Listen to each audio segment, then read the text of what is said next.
Welcome to episode 200 of Sports Geek. On this week's episode, I talk tech, culture, and baseball with the San Francisco Giants' Bill Schlough. Welcome to Sports Geek, the podcast built for sports digital and sports business professionals. And now, here's your host who has a bucket list to visit every sports stadium around the world, Sean Callanan. Thank you very much for listening. My name is Sean Callanan, and you are listening to Sports Geek. And it is my mission to visit every sporting stadium in the world.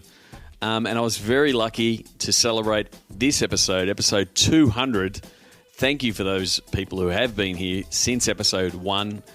I recorded this episode actually at AT&T Park, the home of the San Francisco Giants, one of my favourite ballparks of all time. If you have been listening to the podcast over the past 5 years or so, you would have heard me talk very highly of the AT&T Park, both from its tech capabilities, sight lines, ambience, and everything else about AT&T Park. It still holds fond memories for me at the Seed Conference in 2015 to both play and get a hit, score a run, and then I think I had the most fun I've ever had with a microphone calling the game with Tom for the softball match at Seed Conference in 2015. So a lot of fond memories. So I thought it was good and quite apt to have Bill on the podcast for episode 200. It was good to catch up with him when I was in San Francisco recently, and we actually recorded this podcast in the dugout of AT&T Park, in the Giants dugout. So, as always, you can contact me, Sean, at sportsgeekhq.com, or via Twitter at Sean Callanan. Where should I record my next podcast? Where do you think I should be recording a podcast? But 200 episodes in, I've got a bit to say after my conversation with Bill. But you'd think after 199 episodes and I think 200 plus odd interviews I've done, and I don't think there has been a worse introduction for a guest than the one I did here. And the funny thing was, a little bit of backstory, and this is partly a shout out to James Eade, my podcast editor, who's done a lot of editing on the podcast. And again, I haven't been keeping count, James, but probably since episode 80-ish. I was talking to Bill and he was asking how much do we edit it, and I like pretty much for the authenticity to not edit the podcast and not take out the mistakes when I'm chatting with a guest. And I was very close to cutting this. I was very close to cutting it, and thank you very much, Bill, for holding me account and for authenticity reasons. Episode 200, here is my conversation with Bill Schlough and my worst intro in 200 episodes.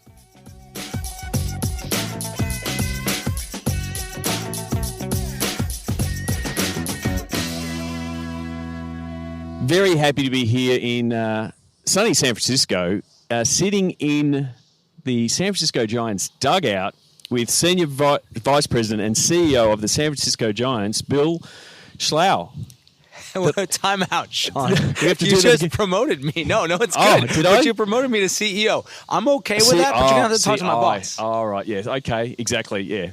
I'm there. Let's just restart. You could have kept that if you wanted to. It's fine. We will. We'll keep that in. No edits, thanks, James. We don't have blooper reels here at the podcast. So, Senior Vice President and CIO, it's a really important vowel. Yeah, it is. At the San Francisco Giants since 1999. Welcome to the podcast. Thank you very much. Happy to be here, Sean. I think last time I was here, we had a good chat on the other side near the first baseline, chatting about what you've done, and we've been circling each other to have this podcast. So I'm glad that we've finally been able to lock it in.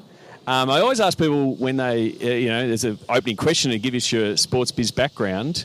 I'd love to know yours because you've been at the Giants for so long. I'd love to know, one, how you got to the Giants, but then also a little bit how your role has evolved over the past 20 years.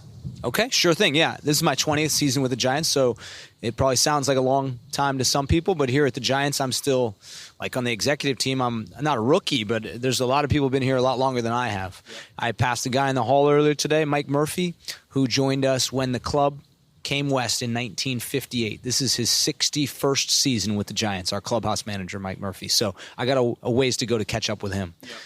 But I started out, in high school and college. I went to Duke and was active in sports there. Always had a passion for sports, but I didn't grow up in a household where it was expected that you could have a career in the sports industry. Sports was something you played. It wasn't something you got paid to do unless you were really good at it, and I never was good at any of it.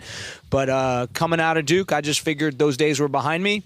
No more. I rode crew. I played softball, I ski raced, I did a lot of things, but thought those days were behind me and had to get a real job in the tech space, working at EDS and in the aerospace area with Northrop Grumman out in LA. And, maybe a year or two out of school, I got an opportunity to work at the World Cup here in the Bay Area. I was living in Detroit, and when they offered me the job at the World Cup, I said, awesome. I love ski racing. I didn't know that they could host a World Cup in Tahoe, but that sounds great. So I said yes. I truly did not realize there was a soccer World Cup when I said yes, but I came to work for the World Cup soccer, and ever since I said, hey, this is where I want to be, world-class events, sports. And so I started the World Cup, went on to the Olympics in Atlanta, and the Giants found me at one point, asked me to come to work here back in 99. My first answer was no.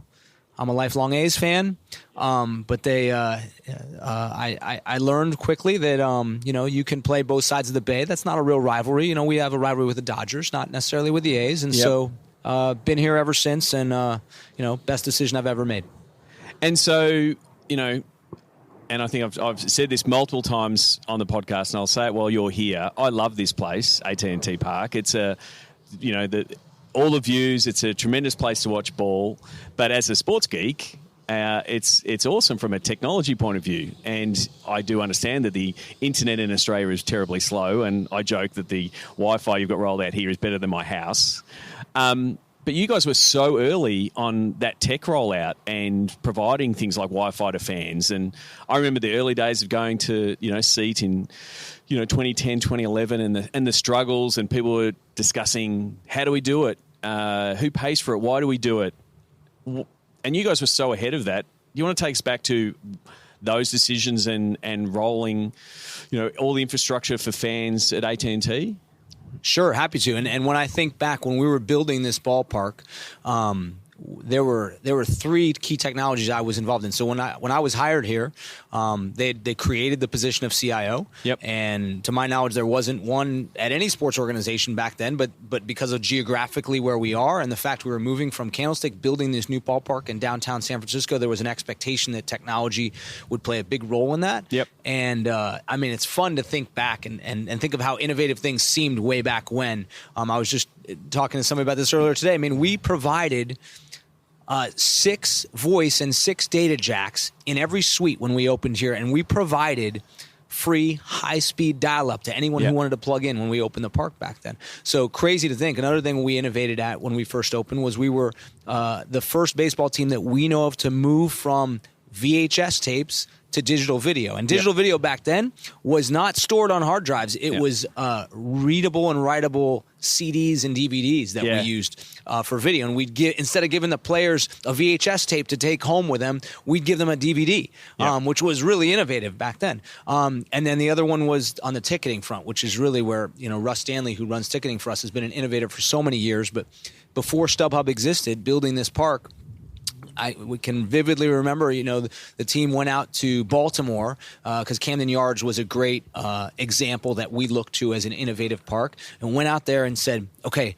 we're going to sell out every game, and we're going to sell 28,000 season tickets to this park, but nobody's really going to go to 81 games. So how are we going to avoid them leaving those tickets in the drawer? What are we going to do? And the Orioles came up with this innovative solution that they called the Scalp Free Zone at that park. And our group went out there and saw it, and they said, this is awesome. So they got this area at the park where there's season ticket holders on one side, the public on the other, and the season ticket holders can resell to the public at any price at face value or below, and then they can get rid of those tickets in their drawer. They don't have to go home. We love that idea, except for 2 things. Number one, if you're coming to the ballpark Or if you're not going to use your ticket, why come to the ballpark? Yeah. And number two, why would you make them sell for face value or below? Yeah. We want to make these guys happy and have them make a profit. So that's when, we launched within weeks at the same time StubHub launched the secondary market, what we call the double play ticket window. So back then, StubHub didn't exist. So that was really innovative. Providing dial-up connectivity in suites, which ultimately became DSL and then Wi-Fi and then what it is today. So it's fun to think back to those early days and just the geography of where we were and our fan base, kind of really drove us to need to roll out these types of technology because the fans would expect it. Yeah, because you've got an early adopter fan in this market. They're willing to try. I think I've been on the BART a couple of times and I keep seeing these ads for apps I've never heard of because they launch in San Francisco and in the Valley because people go, I'm going to give that a go. And so you've got this tech progressive fan base that are willing to do that. But, it comes from all angles too. What's cool about being here is, okay, your fans demand it. And then the staff that we hire, naturally, a lot of them are also pretty progressive. And then from the top, our ownership, which is a group of 30 folks, many of whom were successful as a result of businesses they started in tech. It comes from the top as well. So from all angles, it's kind of symbiotic and reinforces itself, And one of the things that attracted me to the Giants originally, our mission statement today, which we modified slightly, is we're dedicated to enriching our community through innovation and excellence on and off the field. And to come to a sports franchise that had innovation in its mission statement, just seemed like a perfect fit for me, way back 20 years ago. And that's way ahead of the game. Like every team is now doing incubators and playing in the innovation space. But 20 years ago would have been standing alone in that space. And so you roll out all the fan-facing tech. And you've obviously got the challenge of the demands on that infrastructure doubling and tripling, as more people are using their devices. What other things are you looking to do that people may not see from a tech point of view? So when we think about technology, we think about it in three areas: fan-facing technology to enhance the fan experience. Yep. Player-facing technology to improve the product on the field, and business technology to help us, grow revenues generally. So those are the three areas, we think about. And clearly, from a fan perspective, wireless has been something that has been a priority for us for a number of years, whether it's Wi-Fi or whether it's DAS or 5G, whatever next generation is. Yep. Enabling fans to stay connected here has been a top priority. And I'd say, I truly think of it this way. And for so many years, you and I were talking about this, is like people would always ask us, okay, what's the ROI on that? How do you justify that investment? How are you monetizing that? Yeah. And I say this honestly, and I don't know if people still feel this way, but okay, how are you monetizing your seats? Yeah. How are you monetizing your restrooms? It's a requirement. If fans can't stay connected, then they're not going to come to your park. And so that's something we've thought all along. Now, does it help that as you and I look out at center field, we see AT&T on the name of this park? Of course that helps. But that's really wireless has been at the forefront for a number of years. So as we look toward the future, there's so many, I don't even know where to go. There's so many different directions we could go with that. What's cool is, we get to experiment. We play 81 home games here. Yep. So we can try something for one game, and if it doesn't work, it affected 1% of our season. Yep. I have that comparison with NFL teams all the time. I'm like, the NFL guys are like, how do you work an 81-game season? Are you kidding me? And you've got mini major events almost, because every game absolutely matters, and you put everything into it. And you're right, you don't have that. It's like the Olympics. You got 2 weeks every 4 years. Are you ready? Because there's no experimenting. Whereas with the length of a longer season, the MLB does, the NBA does, or the football seasons that are 20 weeks long, you've got 4 or 5 weeks to test something out, see if it works, without pushing all your chips in to go, well, this is one of our big games. Is it going to work? Right. Love that. And that's one of the things I love the most about baseball is we can experiment and we can fine-tune things. You think about, we've been doing Wi-Fi starting in 2004, so this is our 15th season. Yeah. 15 times, that's 1,200 games of just baseball Wi-Fi at this facility. That's like I don't know, 6 lifetimes of NFL seasons? Yeah. Crazy to think. But so many different directions you could go. We're excited about how much technology is transforming the way the game is played on the field, the way we develop talent, the way we assess talent as we're about to acquire it. You know, as we're talking today, we're 2 weeks away from the baseball draft. Yep. And we've just set up our draft room, and each year more and more technology goes into that room that started out, 20 years ago with just a bunch of magnet boards and a bunch of guys who may even have been smoking at that point. Things have changed so much in 20 years. But that's really exciting for us. We have the number 2 draft pick coming up in early June this year, the highest draft pick we've had during my tenure here. And, of course, I'm not going to go into detail in terms of how we're leveraging technology to hopefully make the best selection, but it's playing a bigger and bigger role. But it's definitely, I mean, without going into specifics, there's so much tech now that's happening on the operations side, whether it's the high performance, player tracking and all of that, to what the coaches are analyzing, to video, that 20 years ago, like you said, you were going, hey, we've got DVDs. We've gone VHS to DVDs, and now you've got so much tech. You've got actual tech and IT people inside baseball operations that weren't there 20 years ago because there's so much that has to be rolled out. And the conversations I've had with people in the tech space, whether it be baseball or other sports, is that that's where there's a competitive advantage. And so you're doing your best to find this, the advantage on the tech side that you can help your team win more games. And what would be interesting is if you were to do a survey of the 30 Major League Baseball IT chiefs or baseball analytics chiefs, and you ask them all, are you creating a competitive advantage with technology in your operation? Yep. Every single one of them would say yes. Yeah. But it's a zero-sum game. They can't all be. I mean, how many of them would be honest? You know what? We're kind of slacking in that area. I don't really think we're you don't know where the 1% is. And so, and someone might be doing something in video and the way it's cut up, or someone might be else using some other tech, or someone else might be helping the physiotherapist bring in a different tech. So there's a little, it's a bit of, you don't know. And if you can help return to play, it's a big point. If you can help, draft identification and analysis is just a big point. So you've got to strive for that. And it's the same as, the coach is saying, well, this is my methodology. I believe I'm striving for it. And so you've got to support whatever your coaches want and say, well, we want this tech rolled out. Bill, can you do it? And so your answer is always yes. And it's like, how do we do it, isn't it?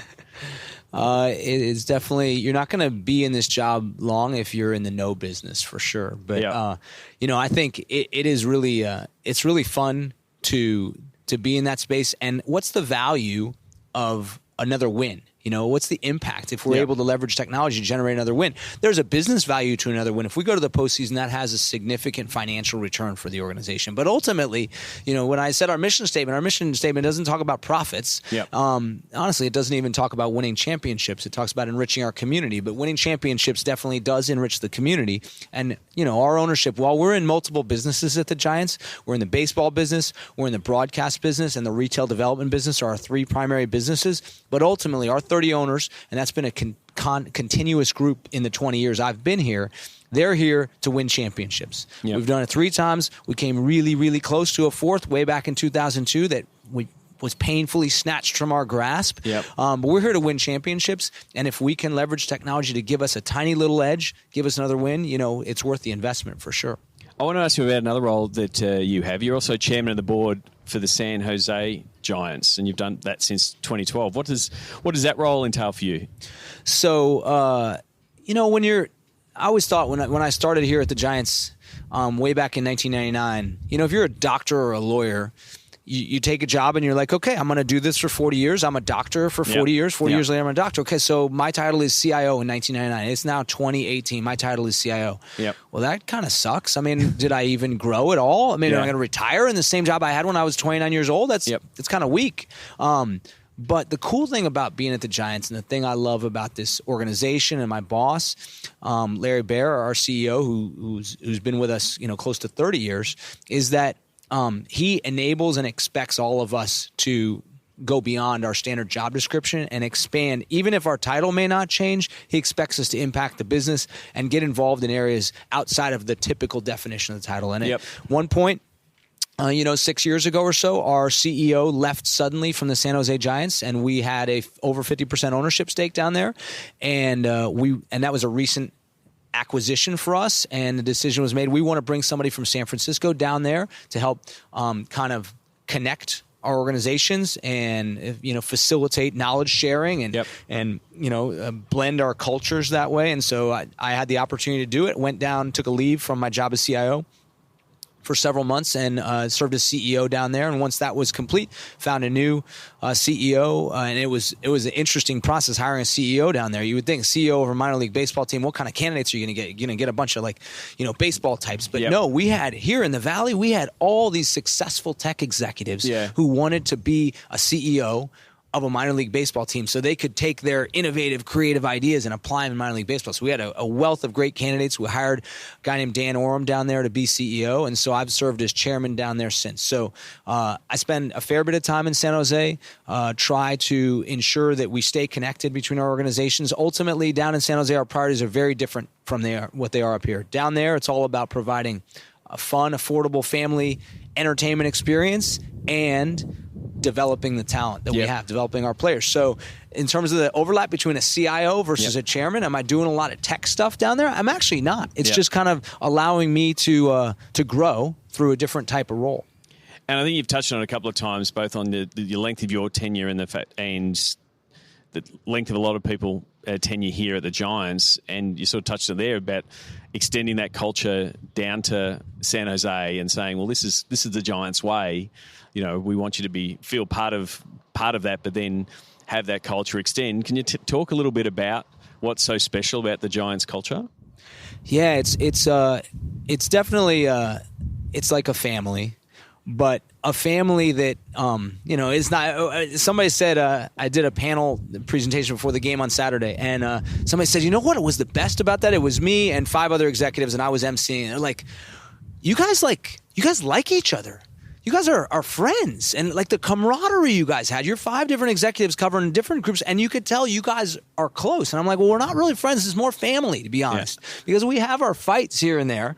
But we spend so much time together. And if you've been through the pain of 2002, where our hearts were ripped out in the World Series by the Anaheim Angels, and you've been through the highs of winning championships in 2010, 12, and 14 together, and with your families, and you're all in for that many years, it creates a bond. And I'd say, I give our CEO all the credit. He might be, he's a very outwardly focused leader. Yep. He has incredible relationships in San Francisco. I call him kind of the de facto mayor of San Francisco. He knows so many people. Yeah. But the culture internally, he expects and wants all of us to be running and doing things no one's ever done before. And if we're wrong, we make a mistake. If what we did it doesn't actually benefit us, no harm in failing. At least we were trying something new. And he fosters that culture really, and that's why we are as innovative as we are. As far as why we all stay here, man, it's hard to replicate this environment. We're coming to work at a ballpark every day, ballpark every day. Even that permission, to have enough, we would call it enough leg rope, right, to be able to go up, do something you think will work, but not be pulled back in when, oh, well, sorry, Bill, you got that wrong. We'll have to tighten that leg rope, just be a bit more under control. Like you said, you've been in the same role for 20 years, but being able to explore different areas and tackle issues or tackle something you think is going to work, like that freedom, and that's what it is, it's freedom. It allows you, that's why you're there. You're not tied to stay in that cubicle, tick those boxes, tick off that list, which is, mind-numbing and, would cause that churn. And it's not like it's tolerated. It's like mandatory. Yeah. That's what you need to be doing to be successful here. And I've talked to my counterparts at some other teams who are, I don't want to name names. If they listen to the podcast, they'll know who they are. Like one I went to visit, and he said, sorry, I'm going to have to cut this meeting short because I have to go to a budget flogging. Yeah. I have to go sit with my CFO to get beat up over budget. I'm like, I feel sorry for you. And another one who told me, well, I can't go to that conference. I can't speak at that event because I can't get my name out there. It's not about me. It's about the boss. Yeah. And here, our boss wants all of us to have our names in the headline and wants us to be perceived as innovators in all of our respective spaces. And that's really empowering and energizing. It is a massive point as someone who's run into done a couple of podcasts that didn't even see the light of day because it got shut down by the corporate comms team, and it's like it's so frustrating. I'm frustrated for the people that I'm catching up with because it's like, how if you're not going to let your employees be rock stars, then why do they want to hang around? Yeah, I got to give another example. That happened to me last week. I had somebody in the media reach out to me and say, I want to do a story about two teams, you guys and one other team, because you guys are both doing some interesting stuff, in the wireless and ticketing space. And he said, only one problem. I reached out to the other team and he won't respond. And I was like, you got to be kidding me. The one thing that we have in common in this space, I feel, Sean, is that we are all so responsive with each other. All the IT chiefs and the technology types and all these, we all roll out the red carpet for each other when we come to town. So I said, let me call this guy. And I'm not going to name any names. Again, maybe he's listening to podcasts. He'll know. But let me call this guy. So I reach out to him and I'm like, dude, why didn't you respond to this reporter? And he said, sorry, man, our media and public relations group, we had an incident last year, and they say we're not allowed to talk to the media anymore. Yeah. I'm like, okay, well, maybe you learn from your incident and it doesn't happen again, and you right what's wrong. But if you're just gonna close the door to all that, how's that gonna help anyone? So, one thing I wanted to ask you, so being in close proximity to Silicon Valley, you've got the Warriors at the moment across the bay, but they're soon going to be down the street. You've got Levi Stadium opened up a couple of years ago. How much is just this city, as a tech city, just push you in this space to go? It's a bit of keeping up with everybody, but it's just do you just feel yourself that you're all pushing each other to raise the bar a little bit higher? I do. I don't know that I think of it exactly that way, but it's definitely it works that way. I don't wake up in the morning saying, what's Brian Fulmer at the Warriors going to be doing, and how would I keep up with him, or what's Al Guido doing down at the Niners. But we learn from each other, and we see each other's venues, and our fans see each of these venues too. So in terms of the fan experience, we don't compete with other baseball teams. We compete with these other teams locally. On the field, we compete with the other baseball teams. But so. If our video board happens to be the second oldest in baseball, nobody knows that but me. Yeah. But if it's the second oldest in our region, all of our fans know that because they're going to the other parks. So I would say, so that's the one thing, the concentration of teams here. So you got two basketball teams because you got to include the Kings, and they're very innovative. You got two football teams, soon to be one. Yep. But that one, the other one that's moving to Vegas is doing some pretty cool stuff too. I was just down there meeting with them last week. So, and then you've got the two baseball teams, one which will soon likely have a new park somewhere in the region. And don't forget the Earthquakes. You got a soccer team that built a new venue too. All of them here in the region. What's crazy is this park in our 19th season, it won't be very long before the only sports facility in this region that's older than us is the Shark Tank. Yeah. Everyone else, including the Cal Bears and Stanford, will have newer facilities. So we're just like this old relic here in San Francisco at age 20, which if we were in Atlanta would mean we're tearing it down this year. Yeah. So that's what happens to 20-year-old stadiums. That's what's happening in Australia as well. They're pulling down Allianz Stadium to put up a new one. So, and there was talk about the Sydney Olympic Stadium that was going to be raised and redone. But that's what year? 2000? Yeah, Sydney 2000. But the government money came and they're retrofitting it and not completely redoing it. But I didn't mean it from that competitive point of view, because the other thing is that it also helps you advance the fan, because you don't have to be the only one educating the fan of this is why you have an app. This is what all of these new things, because you go, oh, you've had that experience at the Warriors and the 49ers going, well, we know what a tech experience is because AT&T's led the way, and you can sort of piggyback off everyone's successes and what they're doing, and you've got a really tech-savvy, educated fan because you've got all of these teams in this market. It gives you that advantage rather than starting at the beginning where you did 20 years ago. I think that's definitely true. And when the Warriors, opened the doors to that facility, which I'd say we could hit a golf ball that far, but that'd take quite a drive. You might be able to. Mine will end up in the water, for sure. I think they all would end up in the water. If anyone see me at Top Golf, they would know that I'll be lucky to hit the water.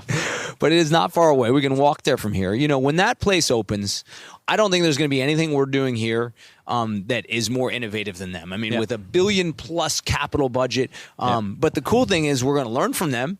And what I always say is when you are a brand new facility, if you are not the most innovative sports facility ever developed, I don't care what city you're in, I don't care what your spin is, you need to be the most innovative facility ever built. So yes, Levi's Stadium was. Of course it was. Yeah. And the Warriors should be too. But what the challenge is to stay there over the years. And so what happens? Do you continue to invest? Do you continue to stay leading edge, or do you just kind of rest on your laurels? So that's the challenge that I've faced here at AT&T Park, with what will soon be the second oldest sports facility in the entire Bay Area.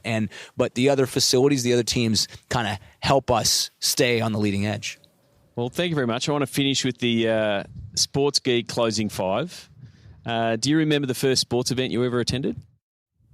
I'm pretty sure I don't. I can tell you, I'll spin this the other way. Yep. The first sports event that my kids ever attended. Okay, yep. Because I have two young boys, a 3-year-old and a 7-year-old, and I made a point to ensure that both of them came to a baseball game before age 10 days.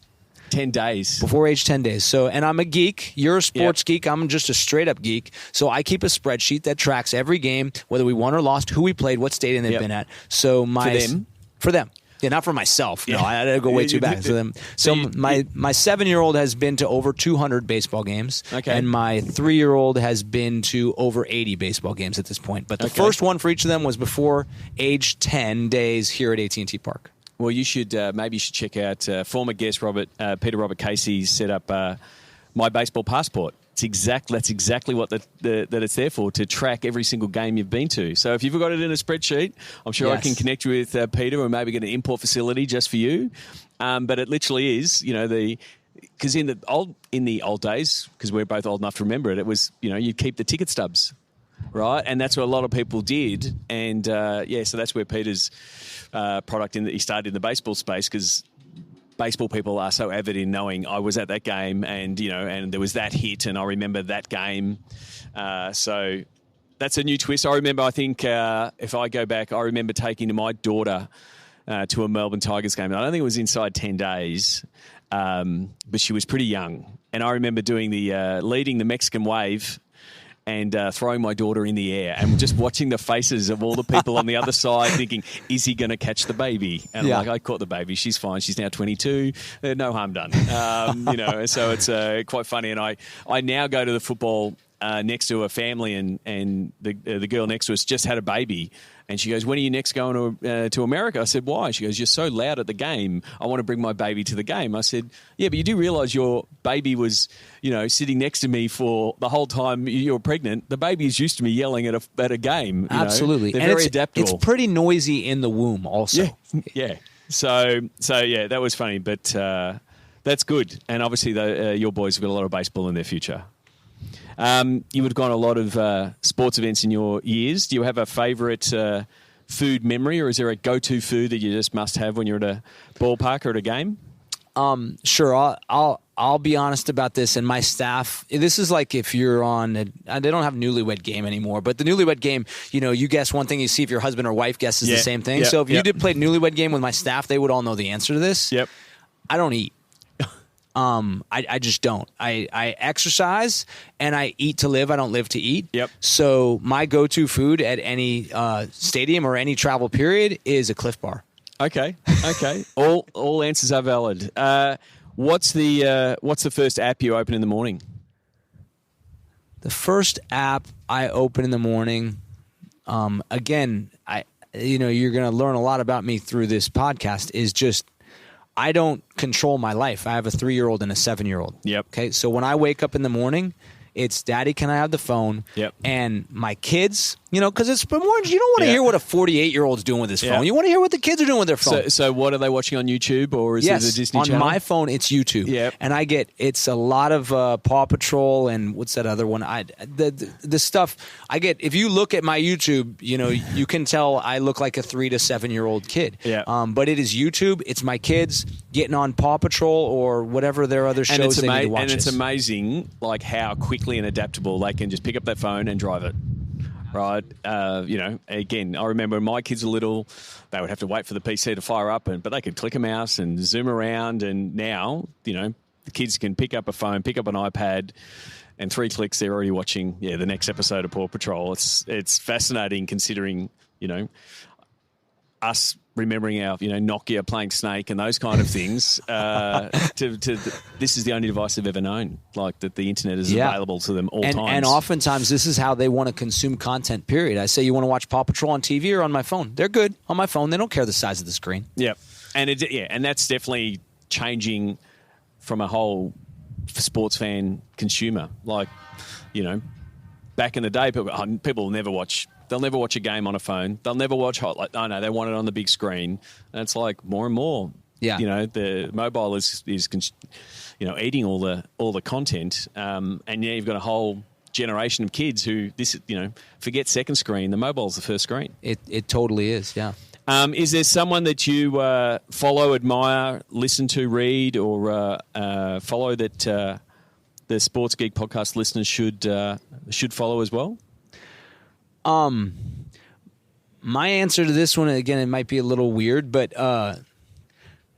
my boss is not a big social media luminary, but I think it's a good career move to always hear what your boss is saying and be on the same wavelength as your boss. So truly, this is my honest answer, is that whatever my boss says publicly or in the media or at events, that's what I want to be following. So, he does actually, I pick him up on podcasts quite a bit.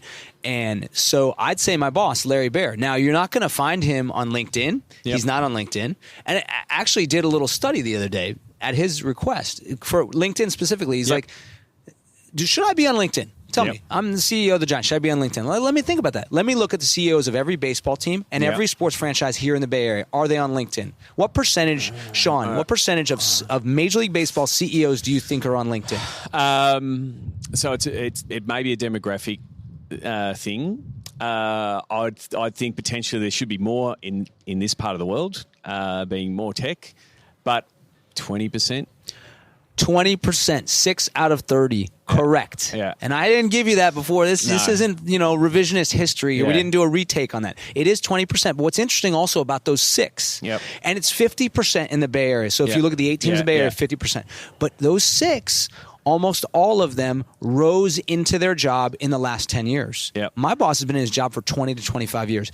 There's only one that I saw. The CEO of the Twins, Dave St. Peter, was the only one, and he's not the first guy that jumps in my mind, but he's the only one who had been in his job that long but was on LinkedIn. So I told him, no, I don't think you need it. You need to be able to access LinkedIn, and you need to, but you don't need to have a profile in there. What do you want to be? You're already the mayor of San Francisco. So you're not going to find him on Snapchat or LinkedIn or Instagram. You're going to find him on podcasts here and there, and I always learn a lot whenever I hear my boss talk. Okay, well, we'll put the Google machine on and find what we can. For mine, I think those numbers around LinkedIn would change if you go down 1 or 2 levels from a C, into the C-suite type of space, because it's becoming, I'm finding anyway, it's becoming more and more valuable from an information sharing point of view and what people are doing, and the fact that you can share some of your successes online and say, hey, we rolled this out, and it's a really good way to, connect with your peers and sort of keep up to date with what they're doing as well. And it does a great job of curating content that is of interest to you. It's probably my number one media source, I would say. Yep. And there you've gone preview the next question. The social media platform that is your MVP, would it be LinkedIn, or would it be another platform for you? So I have a job and I have a life, right? Yep. I don't really have a life. I have 2 kids, but Yeah. but for my job, it's always been LinkedIn from the beginning. And I think I access LinkedIn multiple times every day, no doubt, on my mobile device, at my desk, whenever I'm going into a meeting. It helps prepare me for who I'm going to be meeting with. And I also use it, like I said, as a news feed. So LinkedIn is indispensable to me. The other ones, I don't use Facebook. I mean, I'm a stalker on Facebook. Yeah. I'm a stalker on Instagram. Yep. I use it for purely entertainment. And Twitter, I can remember when I first got on Twitter way in the early days. And the first time I tweeted, I was at a casino in Vegas, and it was at the Miss America pageant was there, Yep. right? And Miss New York and her entourage sat down at my table, my blackjack table. And I tweeted, you guys can look me up on Twitter if you want, if I didn't delete this tweet. It says, I was like, this is awesome. Miss New York and her entourage just sat down at the blackjack table with me. Yeah. But, that's my personal life, right? And Yeah. so, I don't want business people following that. And even worse, my wife followed me, and then she saw. So I haven't tweeted since then, man. Yeah. There's nothing good comes from me talking about my personal life or my work life there. Yeah. So I'm a stalker in all those categories, but LinkedIn, fully engaged. I do think there's more and more people that are in that space, like using Twitter as a information resource, but not producing any content. But yeah, like people have listened to this. No, I'm a massive fan of LinkedIn, and I think I was on LinkedIn back when I was a geek.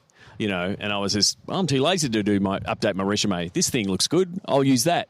And so I, did a lot to connect, with the developer community when I was developing and back when I was in the developer days. And then when I started Sports Geek, it was really the best medium to connect with the US market, because I found Australians have a tendency to follow all the rules. And LinkedIn said you must know the people you connect with. Please follow the rules. Australians followed it really, strictly back in those days. But I found US executives were more willing. Again, you get hit up all the time. But if you're at least going to put in the effort and say, "Hey, Bill, I'm Sports Geek. This is where I work. I work in sports and technology. I'd like to connect." Most people will go, "Yeah, that makes sense. I'll connect." And then from that, that network of content and that kind of thing, it's been so valuable. And like the classic one, even though you're not out there looking for a job, the classic one is, my advice is to always be on LinkedIn, because you never know where these opportunities and connections can happen, because you don't want to be that person that goes, I'm looking for a job, now I'm really active on LinkedIn. Right. I'm sure no one of the Giants goes, gee, Bill's really active on LinkedIn. He must be looking for a job. It's like, no, 19 years, 20 years. I think he's good. He's here. So thank you very much. So where is the best place for people to connect with you? Would it be connect with you on LinkedIn, say you listen to the podcast? Sure. But if I just get the blind LinkedIn with no text or anything, I'm not going to respond. I mean, I don't think people should. Yep. But if it's a personal note, say, wow, that podcast you did with Sean, that's the best I've ever heard. You can CC awesome. Me on that. I love getting that kind of feedback. I'd love to connect with you. Okay, boom, we're in. Well, thank you very much for hosting me, and I'm glad that this is the first time I've done a podcast in a baseball dugout. So I like doing first on the podcast. Thanks for coming on, and look forward to catching up with you down in Dallas for Seat. Sounds great. I'll see you there. Join sports executives from around the world at sportsgeeknation.com. Thanks again to Bill Schlough from the San Francisco Giants. As I said, absolute pleasure to catch up with him, and also absolute pleasure to record a podcast in the dugout of the San Francisco Giants. Obviously got a few people to thank. I might have done this a little bit around my 50th year anniversary, but I'm going to quickly run through the names again. Thanks very much to Megan Villapuca, who keeps everything up and running. It's Sports Geek. James Eade, who I gave a shout out before, podcast editor. Jolly Garos, who does a lot of the content around the podcast and the show notes and things like that. Obviously, DJ Joel, who does a terrific job with every intro for every single episode. All my guests, which I really think you should try to connect with. If you haven't connected with on LinkedIn and Twitter, simply go to sportsgeekhq.com/SGP guests. They're very giving of their time. I'm very grateful for that. But they're also willing to connect with the listeners. And that's the last group that I would like to thank. 200 episodes in, over 180 countries. approaching, or we may have even passed by the time this episode is released, 300,000 downloads around the world. Exceptionally humbling for me, and I very much appreciate all of your feedback over the years, and I hope for many, many, many more. One last thing, as I mentioned on episode 199, Sports Geek Nation Foundation memberships are now open. So now, if you haven't listened, if you did not catch it in episode 199, Sports Biz Slack is being rebranded to Sports Geek Nation. So if you go to sportsgeeknation.com, it has all the details of what Sports Geek Nation is. It's the Slack community. It's our Sports Geek Nation Facebook group, so you can converse and connect with people from around the world in those two groups. It's a curated sports business network.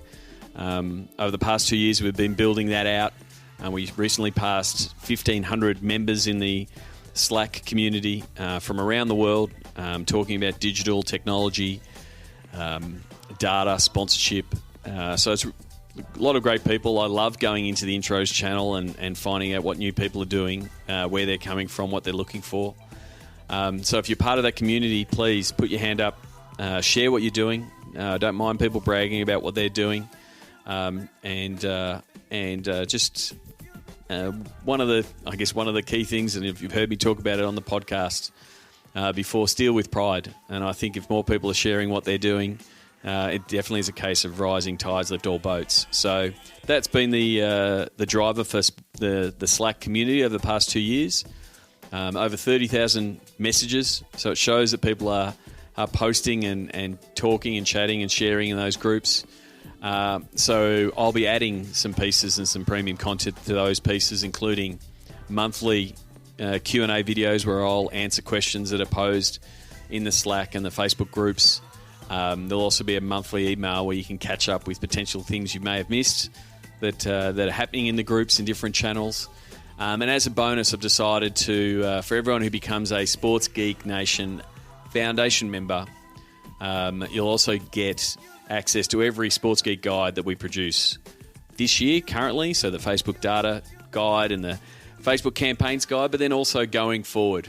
And so what does a foundation membership entail? It's pretty much pay now for 1 year, and that's it. Lifetime access for the cost of 1 year.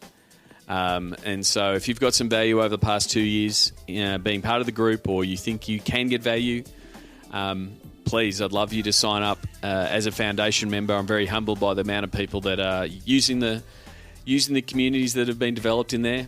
And I'm looking to provide more content and value into those communities with some curated chats, bringing in people to discuss different areas of their expertise, but then also profile some of the people that are already in the community that are doing a good job and sharing content from different places. I love the community. I've actually secured a lot of guests. Some people that have become guests in the past 12 to 18 months have come via the community, and also been able to meet people while overseas and around via the community. So hopefully that network, I can open that network up to you if you're already part of that network. If you've already signed on, thank you very much for signing on. So you can go to sportsgeeknation.com/foundation. That foundation offer is going to close on July 15. So if you listen to this after July 15, my apologies. But as always, you can contact me at Sean Callanan on SportsBiz Slack. As I said earlier, we're giving a nice grace period. We're going to run it all the way up to the 3-year mark for the Slack community, which is in December. So you've got some time to decide, but if you do want to be part of the community and you'd like to take advantage of the lifetime offer, you can do so before July 15 when we push out the official launch. So as podcast listeners and early adopters to the Slack community, you have the opportunity to be a foundation member. So if you want to be a member, please go there. Or if you've got any questions, feedback, good, bad, or otherwise. I'm happy to take it on board. Sean at sportsgeekhq.com or at Sean Callanan on Twitter or in the Slack community. As always, until next episode, my name is Sean Callanan, and you've been listening to Sports Geek.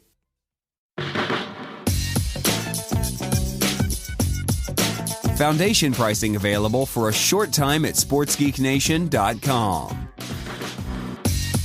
Need help with your digital rate card? Not sure how to price your assets? Is there a disconnect between digital and commercial? That is where Sean works best, in digital divorce counselor mode. Book a time for a call with Sean to discuss the Sports Geek process. Go to sportsgeekhq.com/phone call. Go to sportsgeekhq.com for more sports digital marketing resources.